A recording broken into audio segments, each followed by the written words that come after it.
অভিযোগ তুলি যে আমরা আল্লাহ রসুলের মহব্বত, ওলি আল্লাহর মহব্বত ধারণ করি, সুযোগ পেলে দরবারে যাই, অনেকে হচ্ছে প্রতি বছরই হাজিরা দেই, কিন্তু তারপরও অনেক সময় আমাদের অনেক আরজি কবুল হয় না। আমরা অভিযোগ দেই, কিন্তু অভিযোগের পেছনে আসলে যুক্তিযুক্ত কোনো কারণ আছে কিনা, নাকি আমাদের আচরণগত ভুল আছে, সেটা কিন্তু আমরা খেয়াল করি না। আচরণগত ভুল কিরকম? সেটা হচ্ছে শুকরিয়া আদায় করা।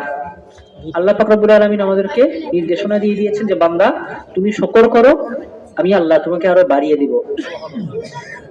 সেই জায়গার মধ্যে, যে জায়গার মধ্যে আল্লাহর সরাসরি নির্দেশ হচ্ছে কি করা, শুকর করা, সেই জায়গার মধ্যে দেখবেন আমরা যখনই আল্লাহর কাছ থেকে কোনো একটা কিছু চাই, সেটা পাওয়ার পর আমাদের শুকরিয়ার খেয়ালটা থাকে না, আমাদের পরবর্তী খেয়াল চলে যায় আমাদের পরবর্তী চাহিদার দিকে, আরো চাই, আরো চাই, আরো চাই।